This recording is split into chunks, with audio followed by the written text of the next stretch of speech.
멜기세덱에게서 나오는 그 간단한 그 내용은 단지 그 사건만을 의미한 것이 아니고 어떠한 하나님의 아들로 말미암아 영원히 승리하게 될 그 창세기 3장 15절의 복음의 연속성에 있음을 우리가 먼저 기억하고 오늘 말씀을 상고해야 할 것입니다.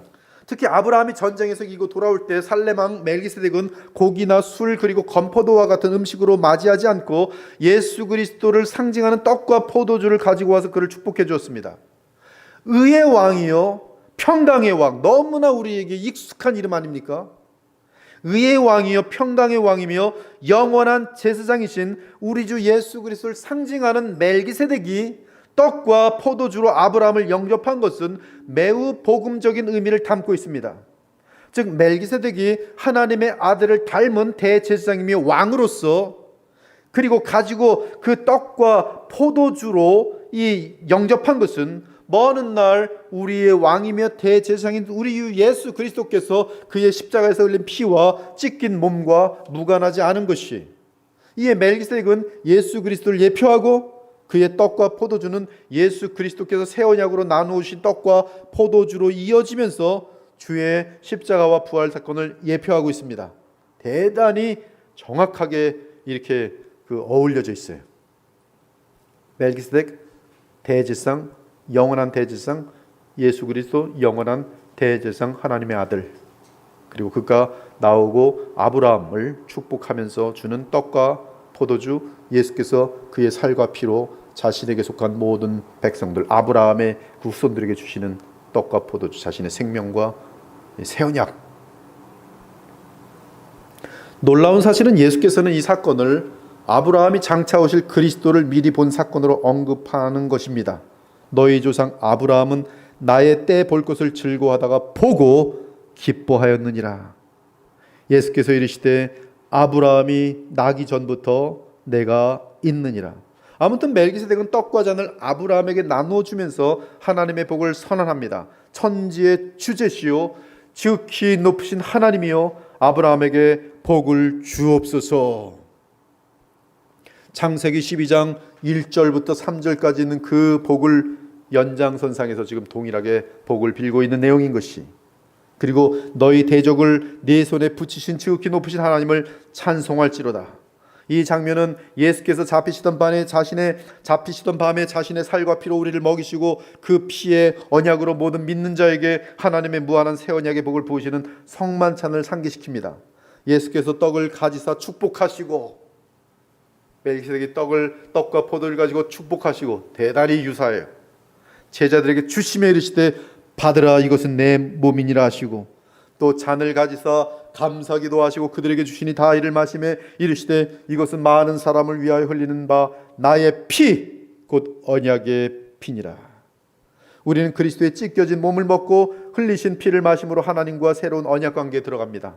그리고 언약 속에서 우리는 하나님의 무한하신 축복을 누리게 되는 것이, 믿음으로 말미암아 제사함을 얻으며 의롭다함을 얻고 성령 안에서 영생을 받아 죄를 이기며 천국을 누립니다. 예수 그리스도 통해 하나님과 화목하게 되고 하나님의 자녀가 되어 하나님 나라를 상속받습니다. 이게 보통 축복인지 아세요? 여러분, 정말 예수님 없으면 우리는 그냥 이 세상 썩을 것을 위해 살다가 돼지처럼 탐욕 속에서 생각하다가 그리고 죽는데 지옥으로 떨어지는 것이에요. 그건 공입니다. 공의. 얼마나 무섭습니까? 영원히 나올 수 없는 지옥에 떨어져 사는 거예요. 그런데 그러한 아무것도 모르는 무지몽매한 우리에게 지식을 주시고 하나님을 알게 하시고 성령을 알게 하시고 실질적으로 죄를 이길 수 있도록 하시고, 여러분, 죄라는 게 얼마나 더러운지 아십니까? 얼마나 무서운지 아십니까? 한 가정을 박살내고 저주로 가득 차게 만드는 것이 죄입니다. 그런데 그 죄를 다 이겨내게 하시고 용서 서로 할 수 있게 하시고 또 새 출발하게 하시고, 그리고 또 하나님께서 한량없는 은혜로 부으시고 정말 건강하게 하시고 좋은 것들을 부으시고 사랑으로 충만케 하시는 그 복이 얼마나 무한한 복인지 아십니까? 근데 그것이 예수님의 십자가의 구속으로 다 이루어지는 것이, 또한 이 세상에 사는 동안 하나님께서 친히 보호해 주시며 하늘의 가장 좋은 신령한 복들과 이 땅의 기름진 것으로 충만하게 채우십니다. 이는 우리의 영혼이 잘된 같이 범사에 잘되고 강건하게 만들어 주시는 것이, 이 모든 것이 어떻게 우리에게 임합니까? 바로 그리스도와의 언약으로 말미암는 것인데, 그 언약적 축복을 우리가 무엇으로 받습니까? 성경의 답은 믿음으로 받아요. 믿음이. 그런데 오늘 아브라함에게서 볼 수 있는 장면은 무엇이냐 하면, 그 믿음이 11조와 연결되고 있다는 것이. 즉 아브라함은 예수 그리스도를 예표하는 멜기세덱에게 소득의 10의 1을 바쳤는데, 그 바침은 믿음으로 멜기세덱을 통한 하나님의 복된 그 선포 속을, 그 선포를 받아들이고 있다는 말씀이. 그리고 실제는 우리의 영원한 대제사장이신 우리 주 예수 그리스도를 통해 하나님의 복된 새 언약으로 들어가 성령과 하나님의 나라를 누리는 것이. 아무튼 멜기세덱의 축복 선포에 아브라함은 11조로 화답하였지. 다르게 표현하면 하나님은 멜기세덱을 통해 아브라함에게 복된 언약을 다시금 선포하셨고, 아브라함은 믿음으로 그 언약을 받은 것입니다. 이는 궁극적으로 예수 그리스도를 중보자로 하여 하나님과 맺게 될 새 언약으로 이어지는 그러한 내용인 것이. 오늘 이 내용이 여러분들에게 그동안 충분히 복음으로 훈련받았기 때문에 충분히 와닿을 수 있기를 바랍니다. 이때 아브라함은 자신의 믿음을 객관적으로 표시하는 방법으로서 11조를 멜기세덱에게 바쳤습니다. 이는 멜기세덱을 통해 선포된 하나님의 언약을 믿는다는 신앙을 11조로 고백한 것이. 그러므로 11조는 언약에 대한 신앙 고백과 맞물립니다. 다시 말하면 우리는 그리스도의 새 언약을 통해 하나님께서 나누어 주시려는 무한한 복을 믿음으로 받게 되는데, 그때 그 믿음의 객관적 표시가 가능하도록 제도를 만들어 주셨는데, 그것이 바로 하나님께 바치는 11조라는 말씀이에요. 그러므로 이러한 의미에서 11조는 믿음의 증거요, 믿음의 고백입니다.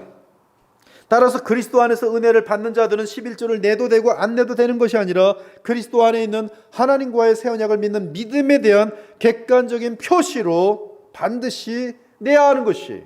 물론 믿음을 포기하면 11조를 내지 않아도 됩니다. 그 대신 그리스도 예수 안에서의 영적인 복을 누릴 수 없을 것이. 그러므로 이러한 영적인 개념으로 볼 때 11조를 드리지 않는 신앙은 하나님과의 새 언약으로 들어가지 않는 신앙이며, 하나님께서 약속하신 그리스도 안에서의 범사의 복을 누릴 수 없게 되는 것입니다. 왜냐하면 믿음의 증거를 나타내지 않기 때문에 그의 믿음이 참인지 껍질만 있는 거짓 믿음인지 알 수 없기 때문입니다. 결론은 새 언약에 대한 믿음을 진심으로 여러분들이 표현한다면 그 표현은 11조로 나타내어야 된다, 이 말씀이. 그 이유는 11조는 믿음의 객관적 보이는 표시이기 때문이.